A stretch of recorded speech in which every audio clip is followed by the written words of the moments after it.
Nasa Amerika na po si Pangulong Bongbong Marcos para sa makasaysayang Trilateral Leaders Summit ng Pilipinas, Amerika at Japan. At live mula sa Washington, D.C. may ulat on the spot si Mariz Umali.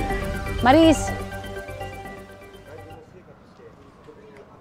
Connie, pasado alas 10:30 na ng gabi ngayon dito sa Washington, D.C. sa Amerika. Mahigit 2 oras na mula nang dumating si Pangulong Bongbong Marcos dito sa Washington, D.C.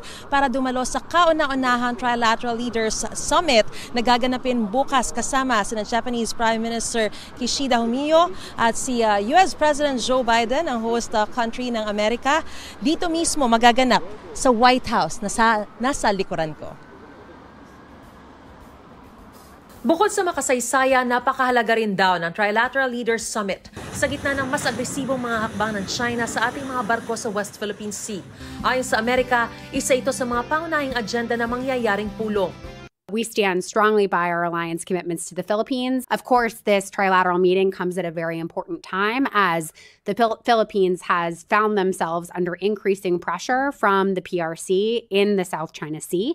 This should, of course, be taken as a sign that not only President Biden, but Prime Minister Kishida wish to show their support and resolve for President Marcos and his handling of this incredibly difficult issue. Nitong nakaraang linggo lang, nagsagawa ang Pilipinas, Amerika, Japan at Australia ng quadrilateral naval drill sa South China Sea. At ayon kay US National Security Advisor Jake Sullivan, asahan ang mas marami pang joint patrols sa hinaharap.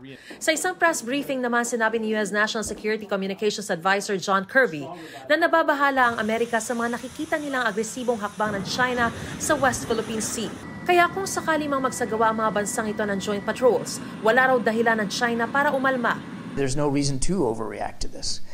This is about freedom of navigation. It's about adherence to international law. It's about proving the simple point that we and our allies will fly, sail, and operate wherever international law permits us to do.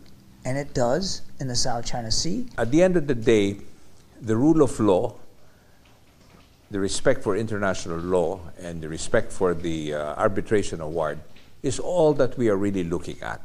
And we have all of these countries that have come into the picture who are supporting us. All of these things that we're doing is precisely in that direction.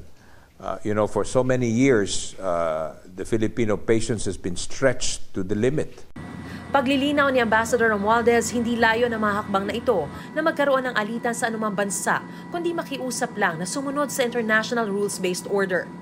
Bukod sa pagpapahayag ng common vision para sa isang malaya, bukas, mapayapa at maunlad na Indo-Pacific region, inaasahan din daw na mag-aanunsyo ang 3 lider ng mga bagong inisyatibo para mapalakas pa ang energy security, economic and maritime cooperation, technology and cybersecurity, gayon din ang pamumuhunan sa ilang malalaking proyektong infrastruktura.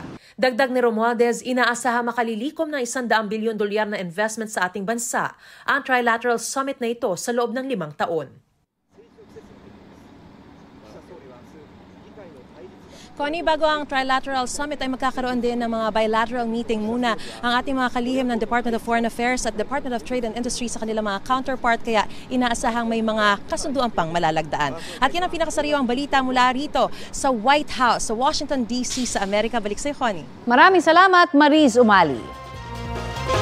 Nagprotesta ang ilang grupo ngayong umaga malapit sa US Embassy. May ulat on the spot si Marisol Abduraman. Marisol?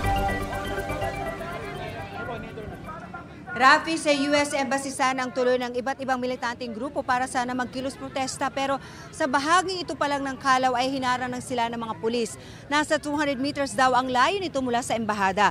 Tulala lamang ng grupong APMDD na humiga pa sa kalsada bilang bahagi ng kanilang pagkilos. Kapayapaan sa Timog Silangang Asya. Ito ang sigaw ng mga relisa, kaya mahigpit nilang tinututulan ang Trilateral Summit na kinabibilangan ng US, Japan at ng Pilipinas. Isa lamang daw kasi ang interes ng Amerika sa kanilang Indo-Pacific Strategy para manatili ang US na namaghari sa Asia-Pacific. Itinutulak umano ang Pilipinas na kumampi sa US kasama ang Japan.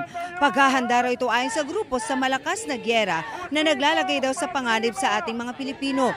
Tutod daw sila sa ginagawa ng China sa West Philippine Sea, pero hindi raw pwedeng maging sunod-sunuran na lang sa Amerika. Wala pang komento ang Malacanang White House at ang US Embassy tungkol dito. At sa ngayon, nagpapatuloy pa rin sila sa rally habang matyaga namang nagbabantay sa kanila ang mga pulis dahil anumat ang mangyari, hindi raw sila mapapayagan na makalapit sa US Embassy. Kaya bukod sa mga pulis na nandito na nakaharang face-to-face mismo sa mga relista, nakaharang din ang mga malalaking sasakyan ng PNP. Rafi. Maraming salamat, Marisol Abduraman. Kapuso, para sa mga maiinit na balita, mag-subscribe sa GMA Integrated News sa YouTube.